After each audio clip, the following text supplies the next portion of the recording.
आतिशफशां book 1 part 33। आवाज लुबाबा हैदर, पेशकश मीरे कारवां। Pedro के बारे में मालूम करना जरूरी था कि वो कौन है, और ये मालूमात सिर्फ और सिर्फ रामन प्रसाद ही हासिल कर सकता था। रामन प्रसाद को यकीन था कि टाइगर के किसी आदमी ने उसे नहीं देखा था। वो 7-8 दिन पैमिला के साथ रहा था और इस दौरान में उसने खास तौर पर यह बात नोट की थी कि कभी किसी आदमी को अपनी निगरानी करते हुए नहीं पाया था। लेकिन फिर यकायक मुझे एक और ख्याल आ गया। प्रसाद ने बताया था कि शुरू में उसे पैमिला के साथ देखकर उन्हें किसी किस्म का शुबा हुआ था और उसके बारे में कुछ मालूमात भी हासिल की गई थी। इसका मतलब यह था कि प्रसाद को किसी भी अड्डे पर भेजना खतरे से खाली नहीं था। तुम उनकी फिक्र मत करो बॉस, वो मुझे नहीं पहचान सकेंगे। तुम्हें याद है जब मैं यहाँ से गया था तो मेरे बाल छोटे थे और लिबास से भी मैं बंदे दा पुत्र ही लग रहा था, और वैसे भी कई रोज हो चुके हैं। अगर बाल बढ़ाकर मूछें रख ली जाए तो उनके फरिश्ते भी मुझे नहीं पहचान सकेंगे। लेकिन इसमें तो कई रोज लग जाएंगे प्रसाद, कई रोज। मूछें और बाल तो चुटकी बजाते में आ सकते हैं। वो अलमारी में से ब्राउन बालों वाली विग और मूछें निकाल लाया। ये चीजें कई रोज पहले मैंने यहाँ लाकर रखी थी और अब इनके इस्तेमाल का वक्त आ गया है। उसने आईने के सामने खड़े होकर सर पर विग जमाई और टूथब्रश टाइप की मूछें होठों पे चिपका ली। इस हुलिये में वाकई उसके चेहरे पर बड़ी तब्दीलियां आ गई थी। मैं जरा ऐसे इनके इलाके के चक्कर लगाकर आता हूँ, अगर कोई गड़बड़ नजर आई तो प्रोग्राम बदल देंगे। मैं जानता था कि प्रसाद मेरे रोके से नहीं रुकेगा, इसलिए मैंने उसे रोकने की कोशिश भी नहीं की। उसकी वापसी तकरीबन 4 घंटों बाद हुई। उस वक्त शाम के 5 बज रहे थे, लेकिन उसके साथ नोबिता को कार से उतरते देखकर मैं चौंके बगैर ना रह सका। वो बहुत खौफजदा नजर आ रही थी। अंदर आकर उसने मुझे और थाई को देखा तो उसके चेहरे के तासुरात बदल गए। वो उलझी हुई नजरों से प्रसाद की तरफ देखने लगी। प्रसाद ने विग और मूछें उतार दी तो नोबिता के मुंह से गहरा सांस निकल गया।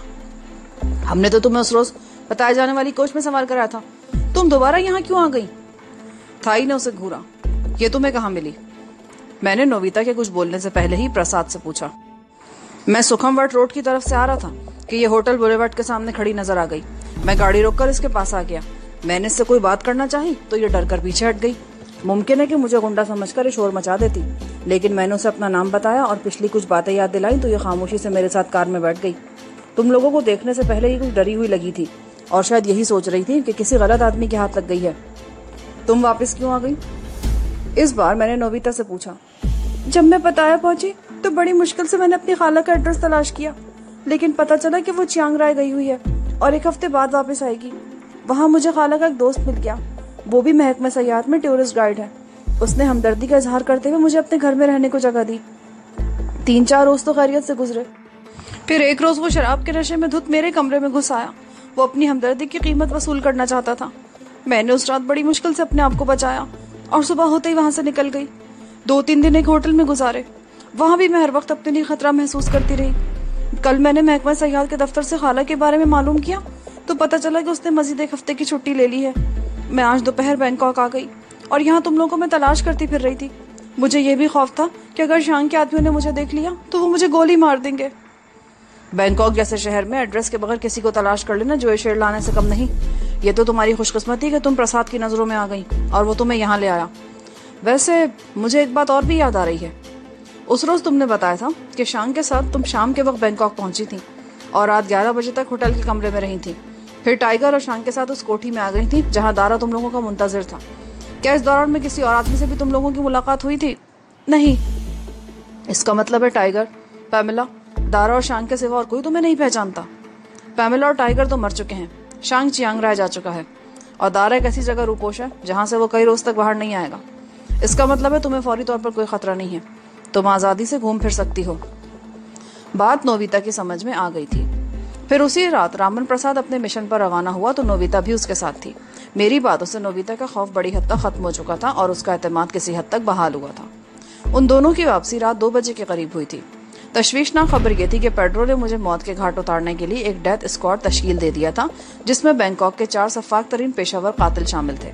उन्हें हुक्म दिया गया था कि मुझे जहां भी देखें पकड़ने की कोशिश करने के बजाय मेरे टुकड़े कर दें और वो टुकड़े एक बोरी में बंद करके तोहफे के तौर पर महाराज को भेज दिए जाएं।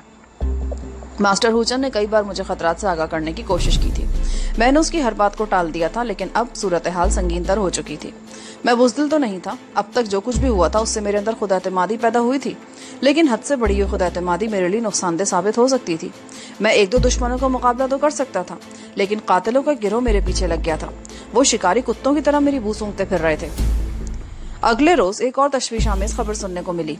पेड्रो के आदमियों ने फ्रानोक रोड वाले उस मकान का सुराग लगा लिया था जहां मैंने टाइगर को हलाक किया था, और तहखाने से टाइगर की घड़ी भी उन्हें मिल गई थी जो लड़ाई के दौरान में उसकी कलाई से निकलकर वहां गिर गई थी। ये खबर उस रोज प्रसाद ने ही सुनाई थी। उस रात वो गेस्ट हाउस का चक्कर लगाकर आया था और जिस मेज पर वो नोबिता के साथ बैठा था उसके पीछे वाली मेज पर बैठे दो आदमी ये बातें कर रहे थे। पेड्रो तो कुछ ज्यादा ही तेज जा रहा है, मैंने प्रसाद की तरफ देखते हुए कहा। उसने फ्रानोक वाले मकान का सुराग लगा लिया है, वो यहाँ भी पहुंच सकता है। सबसे पहले वो लोग ये मालूम करने की कोशिश करेंगे कि वो मकान किसने किराए पर लिया था। मकान के एग्रीमेंट के जरिए तो वो मेरा सुराग नहीं लगा सकते बॉस। मैंने एक फर्जी नाम और पता लिखवाया था, और जब नोट सामने रखे हो ना तो स्टेट एजेंट भी किसी बात पर ज्यादा इसरार नहीं करता, उसे अपने कमीशन से मतलब होता है। अलबत्ता ये कार हमारे लिए कुछ उलझन पैदा कर सकती है, प्रसाद ने कहा। मैंने कुछ बोलने की बजाय सवालिया नजरों से उसकी तरफ देखा। कार किराए पर लेते वक्त मैंने फ्लैट का पता लिखवाया था। उस फ्लैट से वो कुछ मालूम तो नहीं कर सकते, लेकिन कार की नंबर प्लेट, ये कार उस मकान में भी जाती रही है और यहाँ भी। उस मकान के पड़ोसियों से वो कार के बारे में मालूम कर लेंगे, और अगर वो लोग इधर आ गए जैसा कि मुझे तवक्को है तो ये बात उनके लिए मालूम करना ज्यादा मुश्किल नहीं होगा कि कार का ताल्लुक उस बंगले से भी है, और इन्हें ये भी पता चल जाएगा कि ये बंगला जानकी देवी का है। इस तरह जानकी की जिंदगी भी खतरे में पड़ जाएगी। हमारे पास ऐसा कोई जरूरत नहीं कि हम उसे खतरे से आगाह कर सकें। एक तरीका है बॉस। वो क्या?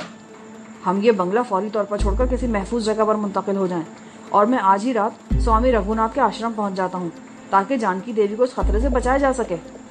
तजवीज़ माकूल है, मैंने कहा और फोन का रिसीवर उठाकर मास्टर का नंबर मिलाने लगा।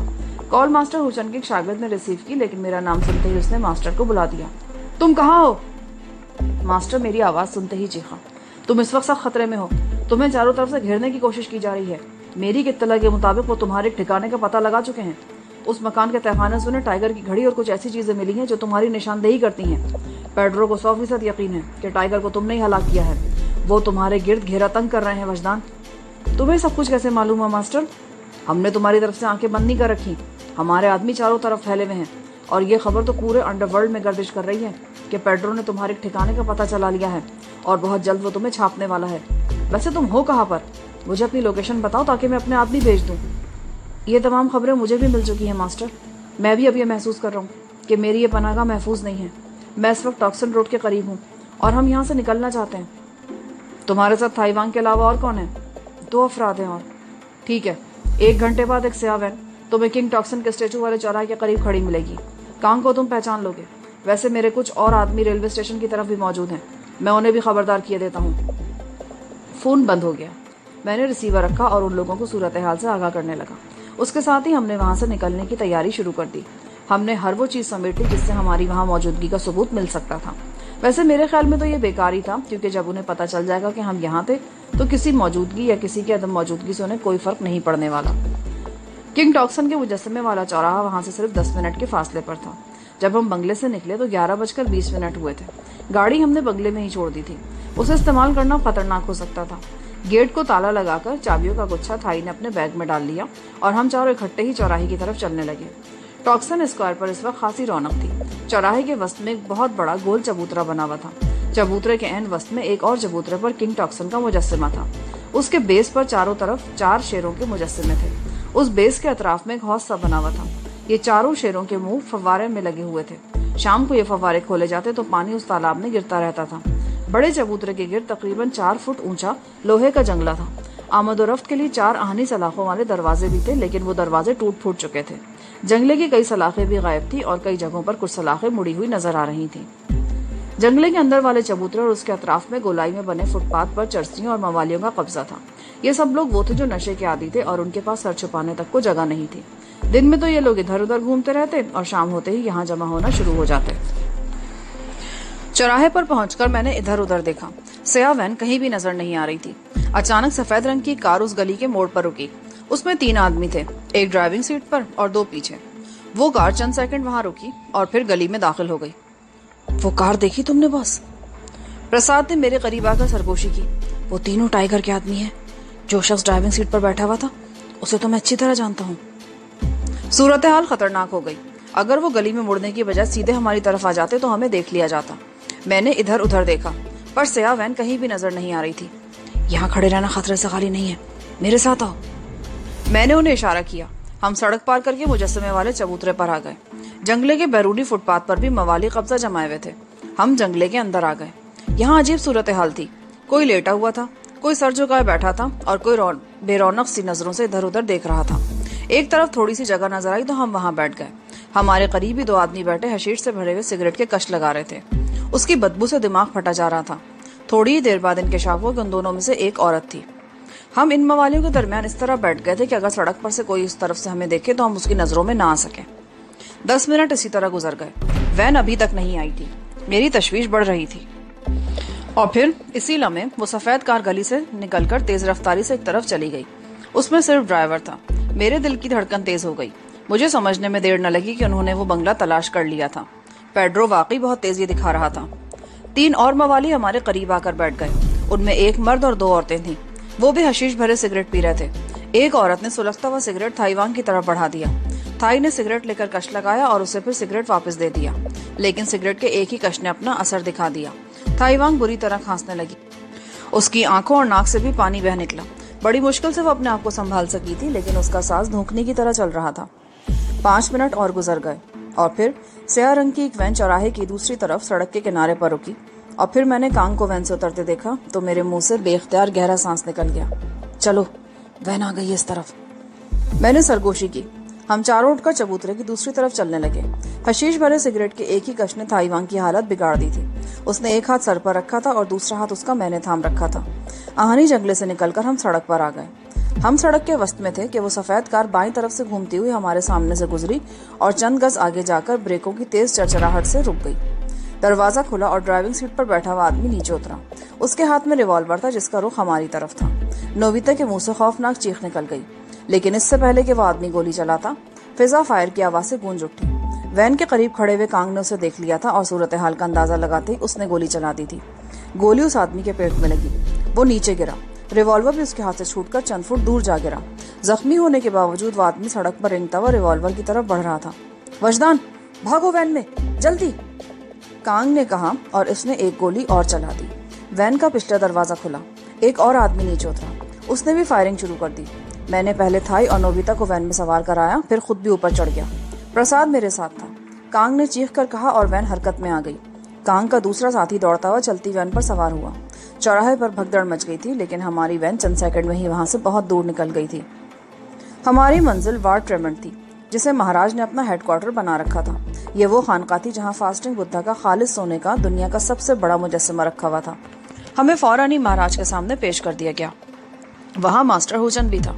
महाराज ने खश्मगीन नजरों से मुझे घूरा। मैंने कुछ नहीं कहा। फिर उसने मास्टर हुचन को इशारा कर दिया। हमें एक और वसी और इस कमरे में पहुंचा दिया गया। महाराज के रवैये से मुझे समझने में देर न लगी कि वो मुझसे नाराज थे।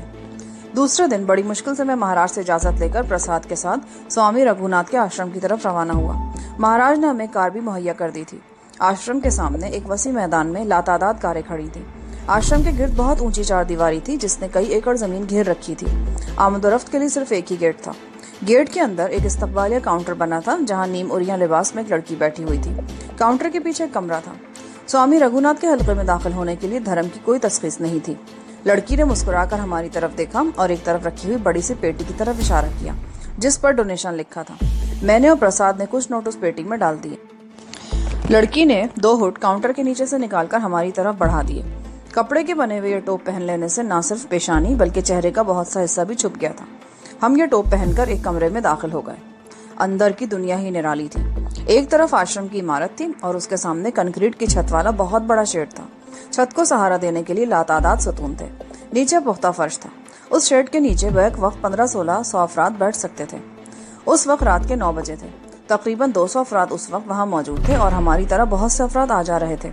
शेड से आगे तारीक वीराना था जहां ऊंचे नीचे टीले और झाड़ियां फैली हुई थी। इतने लोगों में किसी को तलाश कर लेना आसान नहीं था, जबकि लोगों के चेहरे भी हुडों में छुपे हुए थे। लेकिन 1.5 घंटे की जुस्तजू के बाद हमने जानकी देवी को तलाश कर लिया। क्या दारा यहाँ मौजूद है? मैंने सरगोशी में पूछा। वो आश्रम के अंदर है, स्वामी के साथ ही बाहर आएगा। जानकी ने जवाब दिया। लोगों की तादाद बढ़ रही थी और फिर ठीक 12 बजे लोग उस वसी और इस शेड में जमा हो गए। उसके चंद सेकंड बाद ही स्वामी आश्रम से बरामद होकर एक चबूतरे पर बैठ गया। वो अजीब बदहैयत आदमी था। गंजा सर, बटन जैसी छोटी छोटी आंखें, फूले हुए गाल, नोकदार थोड़ी और बहुत भद्दे और भारी से होंठ। उसकी गर्दन बहुत मुख्तसर थी, लगता था तरबूज जैसा सर शानों पर टिका दिया गया हो। उसके साथ 4-5 लड़कियां थीं जिनके जिस्मों पर लिबास बराए नाम ही था। वो लड़कियां उसके कदमों में बैठ गईं। हुड वाले 3 आदमी पीछे खड़े थे। स्वामी रघुनाथ भाषण देने लगा। लोग खामोशी से सुन रहे थे। स्वामी के मुंह से निकलने वाला हर लफ्ज जहर में भुजा हुआ था, इश्तियाल दिलाने वाला। उसकी बातों का रुख बदलता जा रहा था। नंगी और उरिया बातें, जिनसी जज्बात को भड़काने वाली बातें। उसके कदमों में बैठी हुई लड़कियां भरकत में आ गई थीं। कोई उसकी बाहों से और कोई टांगों से लिपट गई थी। मैंने महसूस किया शेड में बैठे हुए लोग भी कसमसाने लगे थे। उनके हाथ एक दूसरे को छूने लगे थे। शेड की बत्तियां इस तरह बुझ रही थी जैसे आहिस्ता आहिस्ता शाम ढल रही हो। और फिर अंधेरा छा गया। स्वामी की आवाज उस अंधेरे में फैल रही थी। तुम सब एक दूसरे के लिए हो। मर्द और औरत को एक दूसरे के लिए बनाया गया है। समाज, मुआशरा सब ढोंग है। एक दूसरे से दूर रहोगे तो घाटे में रहोगे। करीब हो जाओ, फासला मिटा दो, कि फासले ही तो दूरियां पैदा करते हैं। लोग एक दूसरे की तरफ झुक रहे थे। जानकी देवी ने मुझे अपनी बाहों की लपेट में ले लिया और होठ खिसकाकर मेरे चेहरे पर बोसा देने लगी। ये क्या कर रही हो जानकी? मैंने सरगोशी की। मुझे अपनी बाहों में ले लो, वरना कोई और मुझे ले जाएगा। जानकी ने भी सरगोशी की। लोग जोड़ों की सूरत में उठ उठकर इधर उधर जाने लगे थे। शेड में दूर कहीं मध्यम सी रोशनी का एक बल्ब जल गया। जानकी देवी मुझे उस तरफ ले जा रही थी जहां बहुत मध्यम सी रोशनी हो रही थी। मैंने महसूस किया था कि प्रसाद भी हमारे पीछे ही किसी औरत को दबोचे आ रहा था। हम पिछले दरवाजे से आश्रम की इमारत में दाखिल होने की कोशिश करेंगे। जानकी ने मेरे कान में सरगोशी की। हम लोगों के हुजूम से दूर हटते जा रहे थे और फिर अचानक एक आदमी बेख्याली में हमसे टकरा गया। उसके साथ भी एक औरत थी। टक्कर इस तरह हुई कि हम दोनों नीचे गिरे थे। मेरे सर से हुड उतर गया था। मुझसे टकराने वाले शख्स और उसकी साथी औरत के सर से भी हुड गिर गए और जब हम सीधे हुए तो मेरा दिल उछलकर हलक में आ गया। मेरे सामने दारा खड़ा था। वहां रोशनी बहुत मध्यम थी और एक दूसरे की जान के दुश्मन हम दोनों सिर्फ 2-3 फुट के फासले पर आमने सामने खड़े एक दूसरे की आंखों में घूर रहे थे। वो सिर्फ चंद घड़ियों की बात थी, चंद पल, लेकिन लगता था जैसे हम एक दूसरे के सामने खड़े सदियां बीत गई हों। हम दोनों में से किसी ने पलक तक नहीं झपकी। जो कुछ होना था पलक झपकने की देर में ही होना था। और फिर सांप जैसी वो फुनकार मेरी समाज से टकराई तो मैं जैसे होश में आ गया। मैंने एक लम्हे की ताखीर के बाद अपनी अंदरूनी कैफियत पर काबू पा लिया। तुम्हारी मौत ही तुम्हें दर खींच के लाई है नादान छोकरे। नाक की फुनकार जैसी सरसराती हुई आवाज दारा के होठों से निकली। उस बंगले में धोखे से हमें घेर कर तुमने समझ लिया था कि बहुत बड़ा तीर मार लिया है, लेकिन तुमने देख लिया ना, तुम मेरा कुछ नहीं बिगाड़ सकते थे। मैं तो तुम्हारे जाल से बच निकला, पर तुमने यहाँ आकर बहुत बड़ी गलती की। अब तुम यहाँ से वापस नहीं जा सकोगे। ये तुम्हारी भूल है दारा। मैंने उसके चेहरे से नजरें हटाए बगैर जवाब दिया। वो जाल मैंने नहीं, तुमने ही बिछाया था और खुद तुम्हें ही चोट खाकर वहां से भागना पड़ा। तुम सिर्फ उन लोगों पर हावी जो तुम्हारे सामने आवाज नहीं उठा सकते। तुमने किस बेदर्दी से पैमेला को कत्ल कर दिया। कितनी बहादुरी दिखाई तुमने एक कमजोर और निहत्ती औरत का गला काटने में। लेकिन मेरे ऊपर तुमने कितने हमले कराए। मेरा तो तुमने कुछ नहीं बिगाड़ सके। आज भी तुम मुझे कोई नुकसान नहीं पहुंचा सकोगे। मैं इसी तरह अपने कदमों पर चलकर वापस जाऊंगा जिस तरह आया हूँ। अलबत्ता तुम्हारे बारे में कुछ नहीं कह सकता कि तुम्हारी वापसी किस हालत में होगी। इस वक्त तो मैं तुमसे सिर्फ उस मासूम बच्चे का हिसाब लूंगा जिसे तुमने बेरहमी से मौत के घाट उतार दिया था, और उसकी माँ सोनाली अब भी जिंदगी और मौत की जंग लड़ रही है। मैं पूछता हूँ क्या बिगाड़ा था उन लोगों ने तुम्हारा? तुमने उनके घर में पनाह ली। उस औरत ने तुम्हारे और तुम्हारे साथी का इलाज किया, अपने हाथों से खाना पका कर खिलाया, और तुमने उसकी नेकियों का क्या सिला दिया? उसके मासूम बेटे को मौत के घाट उतार दिया और खुद वो जिंदगी और मौत की दहलीज पर खड़ी है। तुम जैसा कमजर्फ, बेहिस और बेजमीर आदमी आज तक मेरी नजरों से नहीं गुजरा। तुम्हें एक एक बात का हिसाब देना होगा दारा। तुम बच नहीं सकोगे। अरे जाओ, ऐसे मकाल में फिल्मों में बोले जाते हैं और हम किसी फिल्म की शूटिंग में हिस्सा नहीं ले रहे। तुमने वाकई यहाँ आकर बहुत बड़ी गलती की है। ये स्वामी रघुनाथ का आश्रम है। यहाँ सिर्फ उसका हुक्म चलता है। इस 4 दीवारी के अंदर लाशें बिछा दी जाए ना तो भी उसके खिलाफ कोई कार्रवाई नहीं हो सकती। कानून की रक्षा करने वाले इसकी तरफ टेढ़ी निगाह से नहीं देख सकते, और वो तो यहाँ आकर रघुनाथ के तलवे चाटते हैं। तुम्हारी लाश भी यहीं पड़ी सड़ती रहेगी और कोई पूछने वाला भी नहीं होगा। ये तुम्हारी खुशफहमी है। दूसरों पर भरोसा करने वाला हमेशा घाटे में रहता है। तुम्हें तो टाइगर पर भी बड़ा नाज था। उसका हशर देख लिया तुमने? वो तो मेरे इन हाथों का हल्का सा झटका भी बर्दाश्त नहीं कर सका था। और अब ये स्वामी। मेरी नजरें उसके साथ खड़ी हुई लड़की की तरफ उठ गईं। वो मुझे नहीं जानती थी, लेकिन हमारे दरमियान मकालमात के तबादले से उसे सूरत हाल का अंदाजा लगाने में दुश्वारी पेश नहीं आई थी। उसके चेहरे पर खौफ के तासुरात उभर आए थे और आंखों में वहशत सी फैल रही थी, और फिर किसी खतरे का एहसास करके वो गैर महसूस अंदाज में पीछे हटने लगी। फिजा में अब मौसीकी की आवाज सुनाई देने लगी थी। जज्बात को भड़का देने वाली हिजान खेज मौसीकी की मध्यम सी आवाज चारों तरफ से आती हुई महसूस हो रही थी।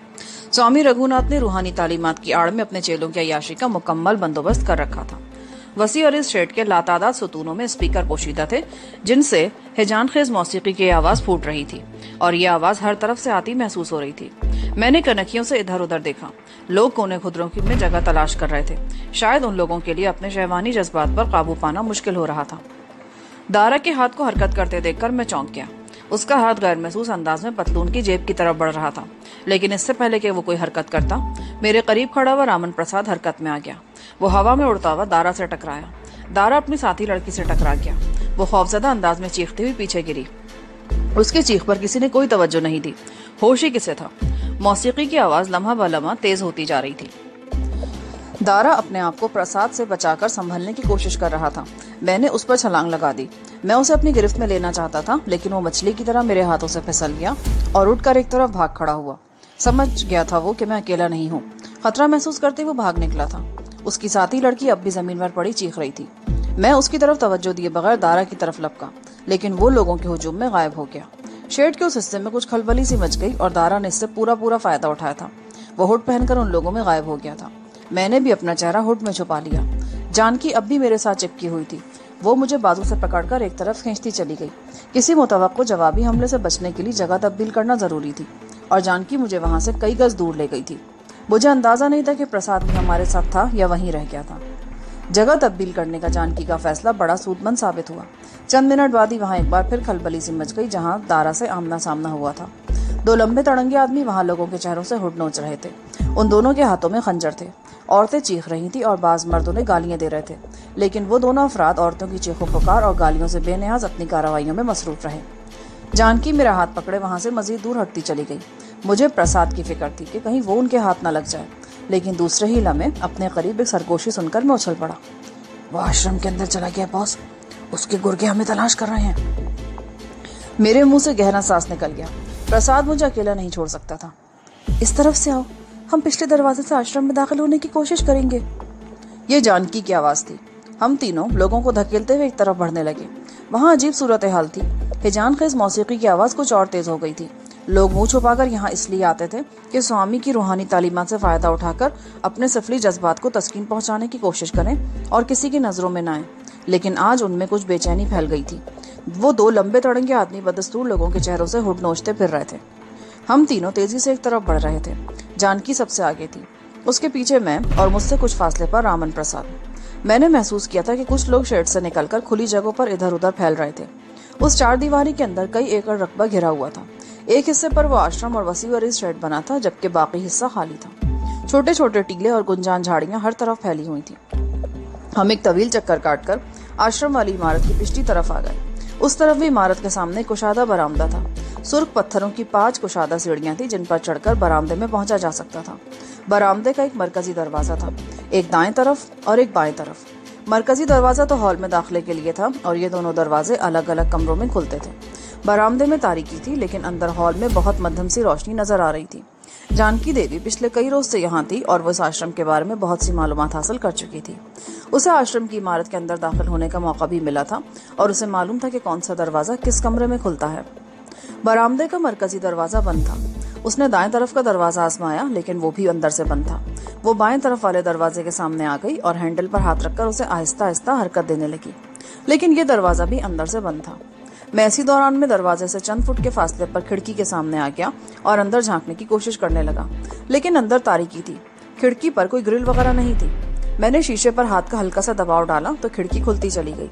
मैंने वो खिड़की पूरी तरह खोल दी और जानकी और प्रसाद को इशारा करता हुआ चौखट पर चढ़कर आहिस्तगी से अंदर कूद गया और दरवाजा खोल दिया। वो दोनों भी अंदर आ गए। मैंने अपने लिबास में छुपाया हुआ खंजर निकाल लिया और तारीकी में इधर उधर घूरने लगा। इस तरफ, इस दरवाजे से गुजरकर माहौल में दाखिल हो सकते हैं। जानकी ने सरगोशी की। हम तारीकी में दबे कदमों दरवाजे की तरफ बढ़ने लगे। हॉल में बहुत ही मध्यम सी रोशनी थी। किसी जगह कोई बल्ब जल रहा था जिस पर शेड लगा था और रोशनी ज्यादा फैल नहीं रही थी। दाएं तरफ ऊपर जाने के लिए कुशादा जीना था जिस पर कालीन बिछा था।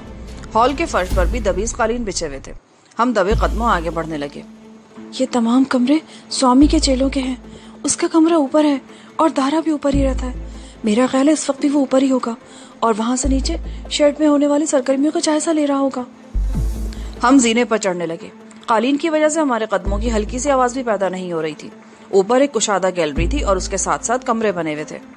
एक दरवाजे के नीचे रोशनी देखकर मैं रुक गया। मैंने झुककर कीहोल से आंख लगा दी और दूसरे ही लम्हे मेरा दिमाग भग से उड़ गया। बिल्कुल सामने दीवार के साथ एक चौड़ा स्लेब लगा हुआ था जो दाएं से बाएं चला गया था। सामने ही चौड़ी स्क्रीन वाला एक रंगीन टीवी सेट रखा था और स्क्रीन पर जो मंजर दिखाई दे रहा था वो बड़ा शर्मनाक था। एक अधेड़ उम्र मर्द और एक नौजवान खूबसूरत लड़की। उस मर्द का चेहरा मुझे कुछ जाना पहचाना सा लगा और फिर मेरे दिमाग में एक झमाका सा हुआ। वो चेहरा मैंने पहचान लिया था। वो एक सियासी लीडर किस्म का आदमी था और उसकी तस्वीरें अखबारात में छपती रहती थी। टीवी के सामने कुर्सी पर एक आदमी बैठा हुआ था और उसी के सामने स्लेब पर रिकॉर्डिंग के आलात रखे थे और वो स्क्रीन के मंजर की वीडियो रिकॉर्डिंग कर रहा था। मुझे समझने में देर न लगी कि वो सियासी लीडर आश्रम के किसी कमरे में था जहां खुफिया कैमरा नस्ब था और उसकी शर्मनाक हरकतें रिकॉर्ड की जा रही थी। मुझे समझने में देर न लगी कि ये सब क्या हो रहा है। स्वामी रघुनाथ की रूहानी तालीमात किसी से ढकी छुपी बात नहीं थी। उसके बारे में अखबारात में आए दिन कुछ न कुछ छपता रहता था, लेकिन उसके खिलाफ अब तक कोई कार्रवाई क्यों नहीं हो सकी थी? उसकी वजह भी अब समझ में आ गई थी। अगरचे थाईवांग ने बड़ी वजाहत से मुझे उसके बारे में बता दिया था और अब मैंने अपनी आंखों से भी देख लिया था। स्वामी यहाँ आने वाले बड़े बड़े लोगों की वीडियो फिल्में बना लेता था और फिर उन्हें ब्लैकमेल करता था। इन फिल्मों के जरिए वो उन लोगों से न सिर्फ बड़ी बड़ी रकमें अड़ता होगा बल्कि वो अपनी जुबान बंद रखने पर भी मजबूर थे और उसके खिलाफ कोई कार्रवाई करने से भी कासिर, क्योंकि इस तरह उनका कच्चा चिट्ठा खुल जाता और उन्हें जिल्लत और रुसवाई का सामना करना पड़ता। ऊपर उस कमरे के अलावा बाकी कमरे खाली थे और हम तीनों उस वक्त उस कमरे में खड़े थे जिसे स्वामी रघुनाथ का बेडरूम या इशरतकदा कहा जा सकता था। वो बहुत शानदार कमरा था। उसकी बाहर वाली एक दीवार शीशे की थी। यह शीशा अगरचे बज़ाहिर ट्रांसपेरेंट ही था, लेकिन उसकी खास बात यह थी कि उसके अंदर से बाहर का नजारा तो किया जा सकता था, लेकिन बाहर से अंदर का कुछ नजर नहीं आता था। मजीद बरा यह शीशा बुलेट प्रूफ था। मैं उस शीशे से बाहर देख रहा था। शेड और आसपास का मंजर वहां से नजर आ रहा था। वहां 5-6 आदमी लोगों के चेहरों से जबरदस्ती हुड खींच रहे थे। कुछ लोग मजाहमत करते हुए अपने चेहरे छुपाने की कोशिशें कर रहे थे। हुड उतारने वालों का अंदाज जारहाना था। लोग उनकी इस हरकत पर एहतजाज कर रहे थे। एक अफरा तफरी सी फैल रही थी। ये कमरा साउंड प्रूफ है। आम हालात में ना तो बाहर की आवाज अंदर आ सकती है और ना अंदर की आवाज बाहर जा सकती है, लेकिन स्वामी ने ऐसा इंतजाम कर रखा है कि वो जरूरत के वक्त बाहर की आवाजें भी सुन सकता है और अपनी आवाज भी बाहर पहुंचा सकता है। पर वो गया कहाँ और दारा कहाँ गायब हो गया? ऊपर के तमाम कमरे तो खाली पड़े, वो नीचे वाले किसी कमरे में तो नहीं है। हो सकता है, आओ नीचे देखते हैं। हम उस कमरे से बाहर आ गए, लेकिन उसी लम्हे जेरी हॉल में एक आदमी को देखकर हम दीवार के साथ चिपक गए। वो शख्स गालिबन इमारत के सामने वाले दरवाजे से हॉल में दाखिल हो रहा था। इधर उधर बगैर देखे एक कमरे का दरवाजा खोलकर अंदर दाखिल हो गया। आओ, हो सकता है वो लोग इस कमरे में हो। मैंने सरगोशी की और फिर हम तेज तेज कदम उठाते हुए जीने से उतरकर जेरी हॉल में आ गए। यहाँ हमें ज्यादा मोहतात हो जाना पड़ा। हॉल में किसी किस्म का फर्नीचर नहीं था। फर्श पर दीवार से दीवार तक दबीज कालीन बिछे हुए थे और एक तरफ दीवार के साथ 4 फुट चौड़ा और 6 फुट लंबा और जमीन से 2 फुट ऊंचा तख्त बिछा हुआ था, जिस पर आरामदेह फोम का गद्दा पड़ा था। उस पर सुर्ख मखमल की चादर बिछी हुई थी और सुर्ख मखमल के कवर वाला कुशन रखा था। यहाँ दिन के वक्त स्वामी रघुनाथ अपनी बेहुदा तालीमात का प्रचार करता है और इस सेशन में सिर्फ मुंतखब लोग शामिल होते हैं। उनका इंतखाब भी वो खुद ही करता है। जानकी ने मेरे कान में सरगोशी की। यहाँ भी छिपने की कोई जगह नहीं थी, इसलिए हमें ज्यादा मोहतात होना पड़ा। प्रसाद ने भी खंजर अपने हाथ में ले लिया। हम उस दरवाजे के करीब पहुंच गए जहाँ बाहर से आने वाला वो आदमी अंदर दाखिल हुआ था। मैंने जानकी और प्रसाद को इशारा किया। वो दोनों दाएं बाएं दीवार के साथ चिपक कर खड़े हो गए। मैं आगे बढ़कर एक लम्हे को रुका, फिर झुककर दरवाजे के होल से आंख लगा दी। जहां तक नजर काम करती थी, कमरे में कोई नजर नहीं आ रहा था। मैं कान लगाकर कुछ सुनने की कोशिश करने लगा, लेकिन अंदर से कोई मामूली सी आहट भी सुनाई नहीं दे रही थी। मैंने सीधे होकर प्रसाद और जानकी की तरफ देखा और दरवाजे के हैंडल पर हाथ रखकर उसे आहिस्ता आहिस्ता दबाने लगा। दरवाजा आवाज पैदा किए बगैर खुलता चला गया। मैं हैंडल छोड़कर बड़ी फुर्ती से एक तरफ हटकर जानकी के करीब दीवार के साथ चिपक गया और किसी के बाहर निकलने का इंतजार करने लगा। खंजर के दस्ते पर मेरी गिरफ्त मजबूत थी और सिर्फ मैं ही नहीं, जानकी और प्रसाद भी हर किस्म की सूरत हाल का मुकाबला करने के लिए तैयार थे। चंद लम्हे गुजरे। दरवाजा खुलने का कोई रद्द-अमल सामने नहीं आया। ना ही अंदर से कोई आहट सुनाई दी और ना ही कोई बाहर आया। मैंने दूसरी तरफ खड़े हुए प्रसाद को इशारा किया।